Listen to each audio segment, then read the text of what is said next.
Africa yetu. Africa yetu. Leo nilotenda zikuru. Wami nyamwa makuru. Maruka tumaporo Mwazha wa Afrika. Tumeporo Mwazha wa Afrika. Akaita kudisco kurukuja zilekure. Wasikie ule ndawo ezikusebukeni. Evangeli raJeso Kristu. Atumele kwa Mwazha wa Afrika. Zino zikuru kusanga taura somo chama kutenda. Nifuna ukala ngokoma. Bishop Leonard Mkumba. Mkazi wabo. Umkati.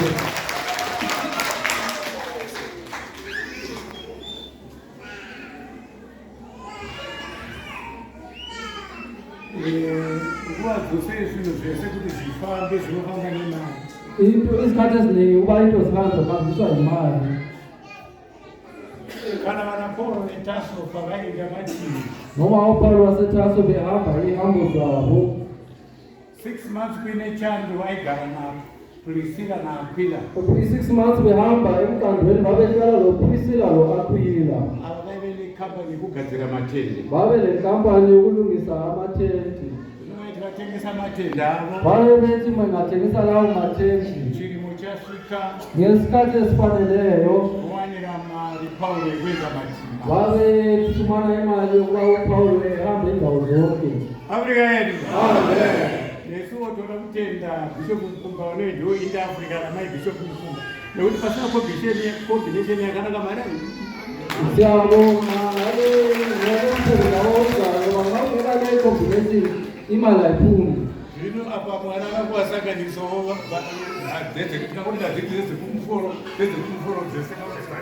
Ngeikomo inkomo esemfolo ni munye. zvino tinovatenga zvikuru. Ngakho siyabonga kakhulu. Egameni raJesu tumeporo Mwazha wa Afrika. Vakaita kuti missionary journey ibudirire. Yenza uba le mission iphumelele. Kubva kuZimbabwe kuenda kuBotswana. Kusuka eZimbabwe siya ngaseBotswana. Kubva kuBotswana kudzokera kuZimbabwe kwaive negumano guru raivepo. Sisuka kuBotswana sakuyela eZimbabwe kulo mbuthano omkhulu. Kwakuzoita advance party yakava nachairman nageneral secretary. Zava le advance party yahamba lo chairman nogeneral secretary. Ngakhala phansi. Na mfundisi Nduru. Lo mfundisi uNduru. Navaprofiti. Nabaprofeti. Chief Butu amunoti profiti Mambariza. Lo mprofeti aumambariza. Naprofiti Mushaikwa. Lo mprofeti aumshaikwa. Ya, ndio masabu kwezi kwamba. Ivo la masabu kwezi. Vakazoti vauya muLimpopo kwakuzoya kuno muLimpopo province vakazosangana nako vana vakazoya kuti muprofiti Dube. Vasuka eLimpopo vasangana nomuprofeti Dube. Muprofiti Mangwanani. Nomuprofeti uMangwanani. Ini ndakazoya nemuvhangeri Peter. Mina ngazala umuvhangeri Peter. Afrika yedu. Pane mwandasiya Mangwanani. Mauramba kuroti Mauramba. Nompupi Mauramba. Sorry ndakafana kukoze rumuroti kana kuenda kwako. Chato kazvo muprofiti. Pasina Ulo munoseleona. Ndio timu yakabva kuZimbabwe yakakwidzwa ndege naBishop Mkumba na Bishop. Ndiyo timu yaZimbabwe Mwari ngaramba tinakomborera kakapetwa. Mulungu ngale babusisa upindu wewe. Ngerimwe zuva Peter vaenda kunotsvaka hove kuti vatengese mukati megungwa reGalili. Wewe unye usuko Peter vabhenkazi naseGalile. Vakarara usiku hwese havana chavakambobata. Valala usuku lonke hakuna lutho abalobamba. Vakakwedza Jesu Kristu akamira navo. Magabuka musa uJesu seminaro. Vakati gwareni lisundidzirei uko. Wasasithi jikelani umambule wenu le. Vakabata hove dzakawanda dzakada kutubheura igwa. Vabamba inhlanzi ezinengi bafuna ukubheuka. Vakatotengesa hove idzodzo vakawana mari yekuti vaende matima. Vasebethengisa leyo nhlanzi bahamba emazweni wonke. Zvioneso tiri pano nhasi ndiri kusika kuti. Ngakho siyalayela ukuthi Mwari wakatuma Paulo Mwazha wa Afrika. uNkulunkulu othume Mwazha wa Afrika. Ngati upfumi hwevanhu hutibatsira kuti uite times 10 times 10 times 10.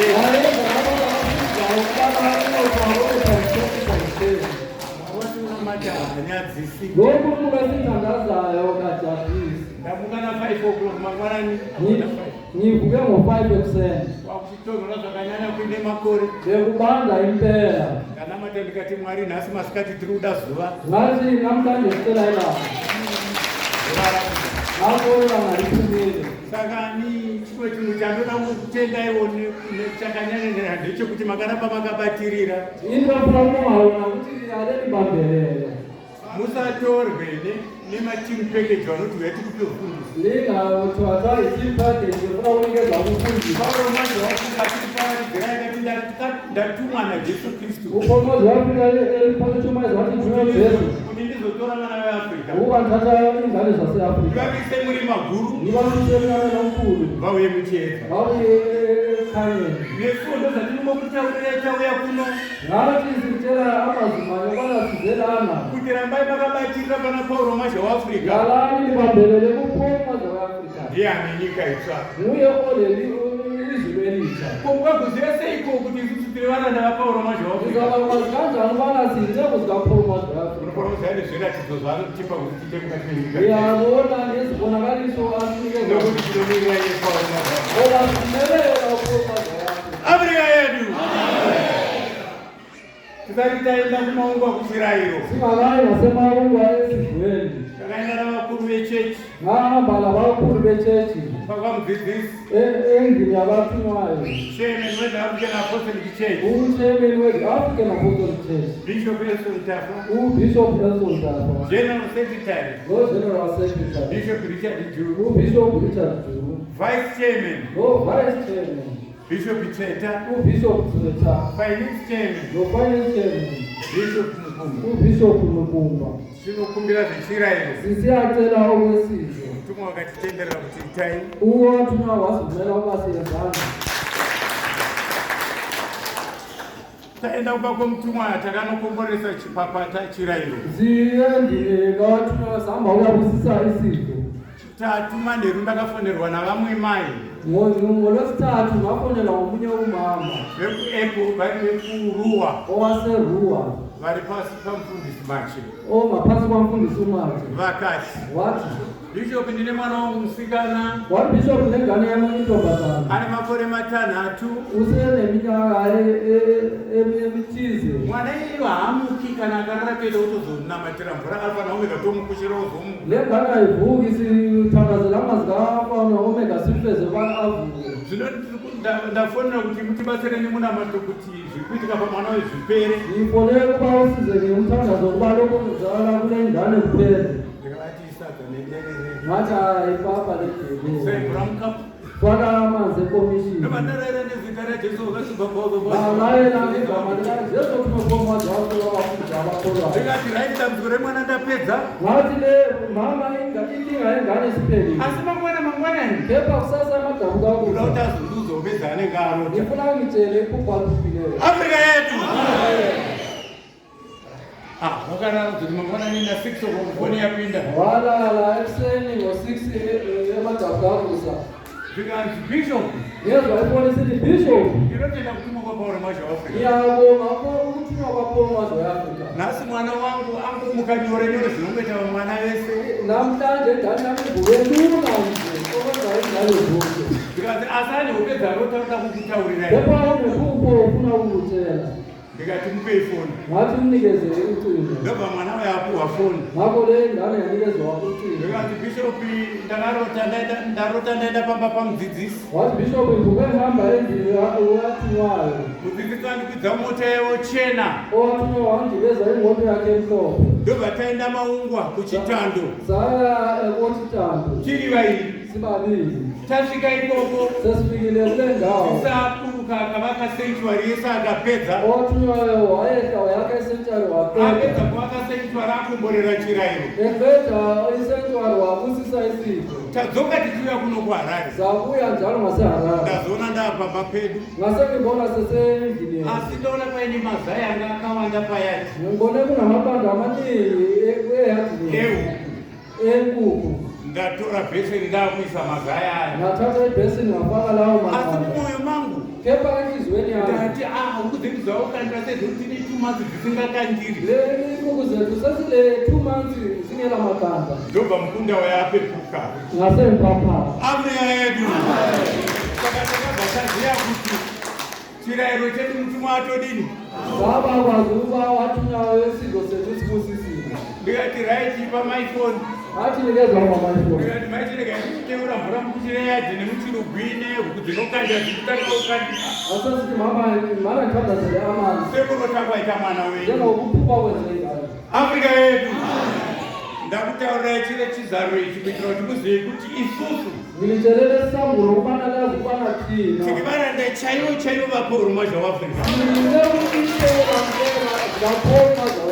hatina chedu chatinomboita kana kutsaudzira kana kudipa akuna nto siyenzayo noma siphambuka ini netimu yangu yevakuru vakura mina netimu yami yabakulu botswana pavakaenda kuya kutete tatoronga pamwe chete ndotinowakomana imitima nemakadai indakumboenda dhame richibhoruno zviri ikoko nomasebotswana naitihambani asina kudziviswa unoona vakutaura zvisina kunaka pai pamidia kuna vantu vakhuluma okuno chimwe chete ichechi iye mutumwa mwe chete otumoyo okuno bhodhi rake rimwe chete nevanji akadikwa nemutumwa akakwizirwa zvinhu zvemutumwa zvazara kuti tupu zvinenderi pano handambovakumira mudzidzisini handambovakumira mudzidzisini handambovakumira mudzidzisi asi vakaona zvakafanira vakatichenda undibatsire basa muningira wangu akandisira mabhuriki nechirimbana akati haufambi ndinofana kuti ndigare kuraiti kwakwe wogara kuleft ndikataigwa kai uri mukuru pachitika pakopa wakaitwa zvepamba pangu nekuti ndikandiri mukuru kwauri mutumwa akataura mwarugara nokurwani chakanyanya kumbata icho saka mavana akabuda kuita zvake afrika yedu chechi haifambi pasina vanofambisa ndogotidokei iyo ikuti ifambe kutanga kwayo baba wangu Elijah Mwazha muningira wamudzidzisi ubaba wami Elijah Mwazha umnakawathinwayo ndiye aive nemastore wayenezitolo ndikadzechata nebhowera ndiye aive nemarori akunodzwa namudzidzisi akiza takakatasita panaro bridge mwana werari tiri murori irori yababa mnini iyoyo irori kababa omncane ndiye akabata basa rese rekufambisa bhangeri kuchibwa muzambirika une simba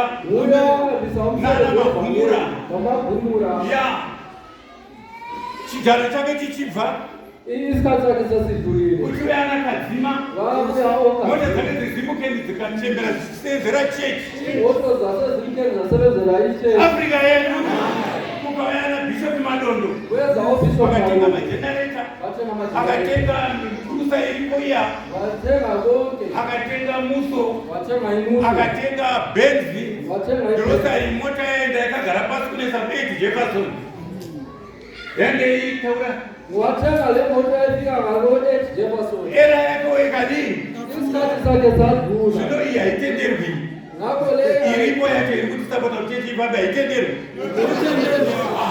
naivakomana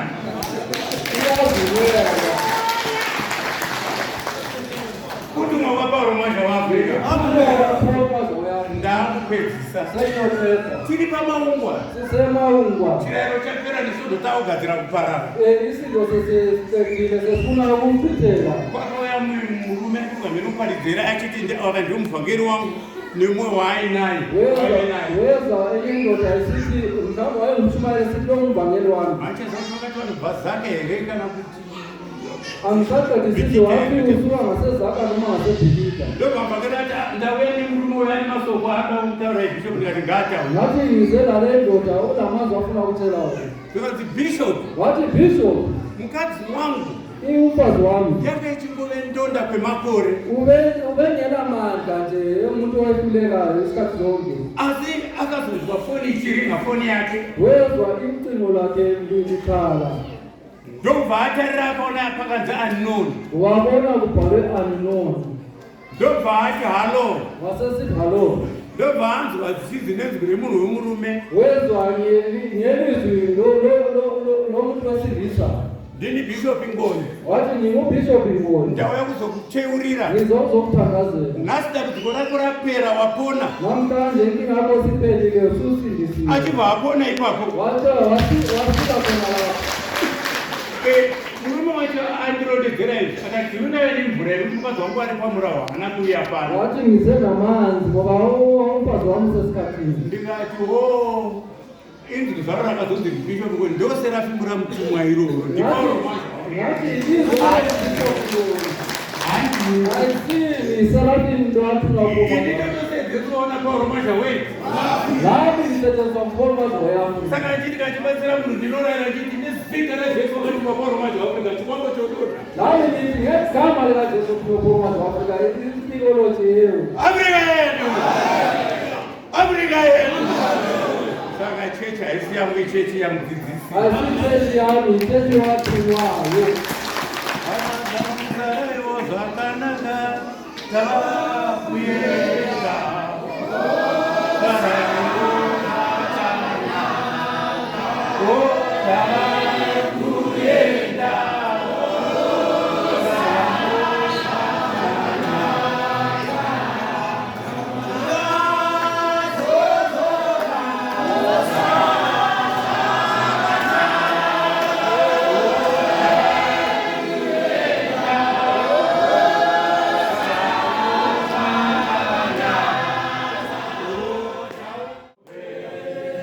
I'm no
Yesu Kristo norudo rwamwari Baba nokuwadzana pamwe yamutsvene zvive zvingagara nemi mose zvino kudzamara kwekusingateri.